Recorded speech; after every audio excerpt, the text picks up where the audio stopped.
May I invite Andreas, may I invite you to join us to have another perspective on the topic. Let me briefly introduce Andreas. Dr. Andreas Mattig is a chairman of CIME Capital AG. Along with his extensive experience doing a chairman board member since 2005, Mr. Mattig had developed a consulting and project managing company called Mattig Management Partners, as well as its investment in asset management entities into an international group. CIME Capital focus on investments in sustainable infrastructure projects with an emphasis on renewable energy and energy efficiency investment solutions. Andreas Mattig also holds a PhD in finance and banking, and he has a very strong interest in international relations. Welcome, Mr. Mattig. And Luis, thank you so much for all your most enlightening presentation you shared with us. There were two more slides. Hold on. There are two more slides for the Q&A. My yes. apologies. Let me just get those up, in case we need them. Hold on. Let me back. Oh. Yeah. So there we are. Yeah. In case we want to dwell on the last couple of days in Ukraine and Russia, we have that as a backup. I'll leave that there. Thank you so much, Luis, for all your great thoughts. I'm very appreciative of that. If we go in with you, Mr. Mattig, Andreas, if you could give us a brief view, and you can use a handheld, thank you so much, Achim, handheld microphone, a view from Switzerland, possibly one of the smaller middle powers. If you give us a brief idea where Switzerland stand these days and sees this. I'm happy if you briefly dwell on the issue of energy security, which is evolving via the Ukraine conflict. Andreas, over to you. Yes, thank you. I think when we are looking at it, I would say from, at least as we also see ourselves as rather smaller than the middle power, I think we mainly look at this conflict from an energy perspective. I mean, that also might be biased by my professional focus, but I would also say that's a little bit the political view that we have in Switzerland. And from this perspective, actually, the interesting topic is you raised the question, who is to benefit from this conflict? You said Russia certainly not, but you did answer who is to benefit. And when we That's for the Q&A. And when we look a little bit at this, sorry if you allow me already to basically touch base a bit on this. If you look at this from a non-EU position out of Switzerland, I think for us it is pretty clear who is to benefit or who started to benefit. So on the long term, it is very hard to say. No one has an idea how this conflict will further evolve, how long it will take. But on the short term, I think it is Slovakia, it is Czech Republic, it is the Baltics, and it is, first of all, Poland. I think that's probably the number one countries that come to my mind. And on a different angle, it is also a country that many people would probably not think about it. I would say it is probably Albania. The reason for this, starting from let's say, from the least likely, is the conflict between, or the positioning in the conflict of Turkey, of Serbia, and the need to basically find the counterbalance, and the energy pipelines that are running through these countries. On the same side, when I go to the main beneficials, I think few people probably are aware that Czech Republic and Poland were, before the war, already the main investors in the energy sector in the Ukraine. That's on the pure economical side. On the political side, obviously, these countries benefited a lot from their new status within the EU, mostly. So that's a bit how we see it from Switzerland. Obviously, Thank Switzerland you. always tries to see itself as neutral, doesn't want to take position. I don't have to repeat all these cliches, but yeah. Thank you so much. And I'm happy to open the floor to the audience as well. Please raise your hand if you would like to put a question to Andreas or Luis. If you briefly introduce yourself, your name and your affiliation. So over to you, please. If you wait for the microphone, excuse me. So we have a system there. My name is Serkan Nozokin from DeFinma. And I got a question to Louise. What do you think, how big is the influence from the economic players to the power games of the big powers in the world? Do you think it's more political driven or more economical driven? And how big is the influence of the, for example, the big companies, just simple big companies on the politics? That's a really, really good question, because I think what we have certainly seen in this era of great power competition is that interdependency, as I was mentioning, between countries, that it isn't purely a political contest, that there is this economic dimension, and that that major private companies actually have a significant diplomatic role to play. So we saw, say, in the opening days of the war in Ukraine, the significant departure of many international companies from Russia. And in many ways, it was the self-sanctioning of many of these companies where they chose to depart the Russian market. Now, Russia has developed some of their homegrown alternatives to these two major companies, but I think major international companies bring their own diplomatic sway. Because they will be significant employers. They will be very significant to a local economy. But they're also significant in that they demonstrate the legitimacy of a particular country as a reliable place for investment, as a safe place to do business, as a dependable trade partner. And when major companies choose to pull out, or when they choose to invest in different countries, it is like a stamp of approval of saying, yes, you as a country, you're an international player. So I think that you say American companies, European companies' investment in China, or choosing to withdraw from China and say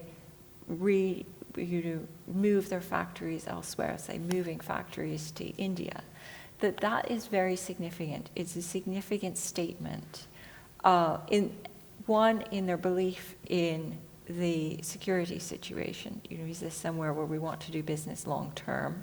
Do we predict, say, this becoming a more difficult place to do business? And also a reflection of where, again, as demographics change, where is say a cheaper labor market located? Thank you. Yes, Jiri, please. Over to you. If you briefly say who you are and your affiliation. Thank you. Jiri Kroll, Alternative Investment Management Association. So you said we're not in a Cold War 2.0. Yeah. Many would disagree. I think Neil Ferguson makes a compelling case that we are, and that it's actually not a bad thing, that it prevents us from sleepwalking into a hot war if there is an acknowledgement that this is actually the state of the world. And so the question to you would be, is the economic interdependency the main argument of why you think we're not and are not likely to even enter into a Cold War type situation, or what are some of the arguments against that thesis? So my arguments, both for and against that thesis, is I would agree that a formal acknowledgement that you're in a Cold War can be helpful in providing that framework for mitigation and say, okay, we have two very different worldviews. We have differing objectives. We're going to agree to disagree, but we're going to maintain formal relationships. And this is how we're going to do that. And this is how we're going to use say, existing international institutions to do that. Where I don't think that we are in a Cold War 2.0 scenario is that this isn't a repeat of sort of post-World War II Europe. This isn't the 1960s, this isn't the 1970s. That countries are much, much more interdependent economically. That our world has really shrunk in many ways.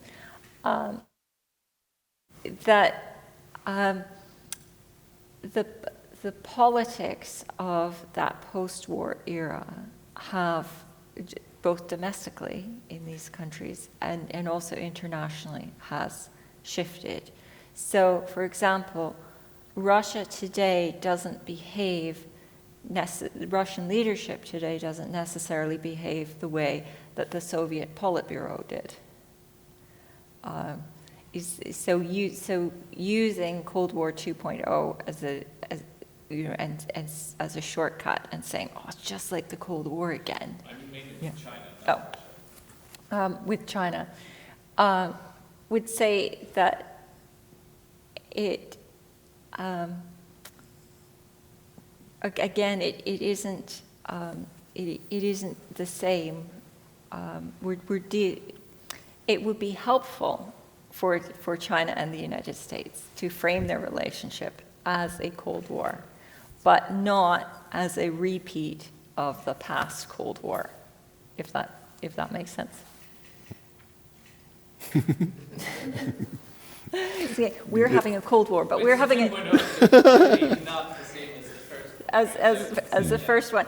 But rather than using, say, shortcuts or analogies to the relationship between the United States and the Soviet Union, is saying we're going to have a different relationship, the US and China, because China's objectives will be different to what the Soviet Union's objectives were. The topic can be continued, Jiri, during the breaks. With regards to timing of the session, we're a bit over time, but we started late. May I ask you two, Lise, to briefly, as a finalizing highlight of your presentation, and you sitting here, to give us a view on what happened over the last weekend. And if you can look at your glass ball and give us a view, what happened to Wagner, why is Wagner in Belarus, is this all fizzling out, or is the head of Wagner suddenly in charge of, does he have suddenly more responsibility? What was the deal, what could have been the deal he cut that he suddenly withdrew 100 miles south of Moscow? Did he get what he wanted? Enlighten me, please, in the matter of 3-4 minutes, and then we bring this session to a closure. Louise, over to you. Well, it was certainly a wild weekend for Ukraine watchers. I think it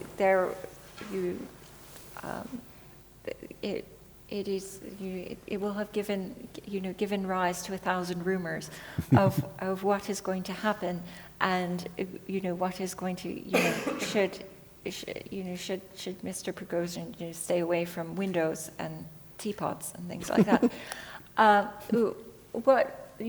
What happened from what we can from what we know? Obviously, he took off headed to Moscow with several thousand of his men, and you got within 200 kilometers of the capital city, and then was there was Lukashenko's intervention.